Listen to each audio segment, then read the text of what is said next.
જય ગૌ માતા। આજ રોજ કણકોટ ગામ એટલે કે કણકોટ 3 આ વાંકાનેરથી નજીક કણકોટ 3 માં 2 ગૌવંશ ઉપર એસિડ એટેક કરવામાં આવ્યા છે અને ગામમાં એવું જાણવા મળ્યું છે કે આવું અવારનવાર આવા મૂંગા જીવ ઉપર એસિડ એટેક કરવામાં આવે છે અને ખૂબ જ અત્યાચાર કરવામાં આવે છે।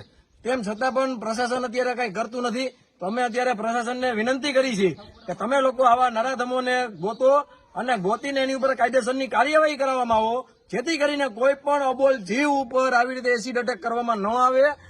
અને આ તો ઠીક છે, કોઈ પણ માણસ ઉપર અત્યારે એસિડ એટેક કરવામાં આવે તો એ કેમ ડાયરેક્ટ અત્યારે મળી જાય છે। આ ગૌવંશ ઉપર એટેક કરવામાં આવે છે, એસિડ એટેક કરવામાં આવે છે તો એ હજી મળતા નથી।